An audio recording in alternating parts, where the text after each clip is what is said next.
If someone were to ask me what the difference between Venezuela and the United States is, when I was younger, I probably couldn't tell you the difference.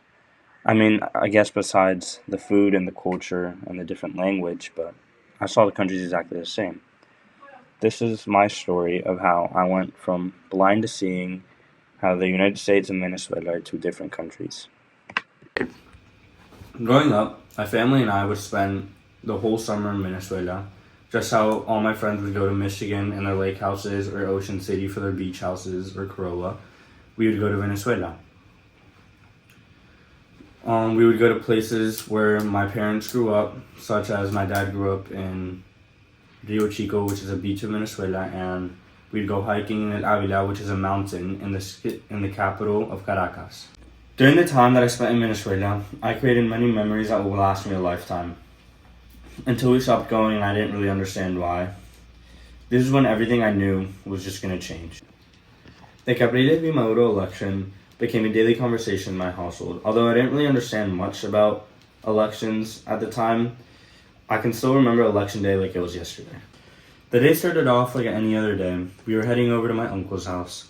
But the second we got to my uncle's house, I got an instant flashback of my grandmother's kitchen because they were making traditional Venezuelan steak and traditional Venezuelan food such as tequeños, cachitos, empanadas, and arepas. As we were eating, the room was filled with Venezuelan music. The TV in the background with the live elections, and as the adults started to finish up their plates, they gathered around the TV to see the elections. As kids, since we didn't understand much, we all went downstairs to the basement to play. What felt like for a few hours, the votes were finally in. All the adults told their kids to come back upstairs.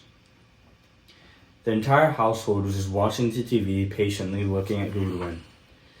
Capriles won. It was joyful. Everyone was extremely happy. And it kind of felt different this time, though. It kind of felt like a sense of relief. As I didn't really know what was going on, everyone just seemed happy. So I guess I was happy.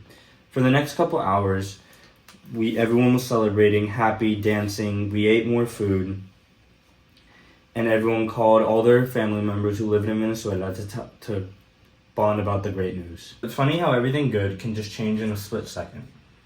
The Venezuelan government vetoed the elections. Although I don't really remember when this news happened, I just remember seeing my mom in my dad's arms, and she was just crying. After my dad took care of my mom, he sat down, me and my sister, to talk to us about how corrupt the Venezuelan government is.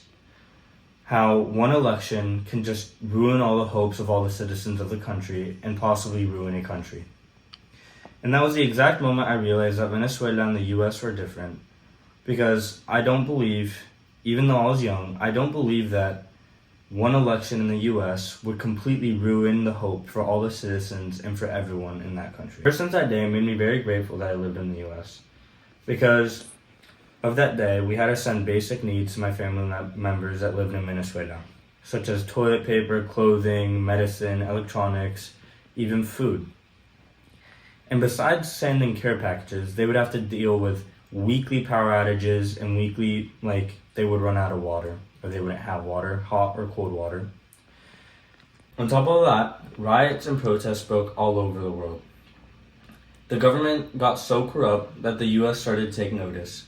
They closed down the Venezuelan embassy, and as I was a citizen of Venezuela, by them closing down the embassy, it made it so I couldn't renew my passport, and I couldn't visit my second home. Ever since that day, I can truly say I see the difference between the two countries. But not only that, it is the day that I realized that Venezuela is much more than a country to me. It is where my family is from, and it is where I'm from, and it is my second home.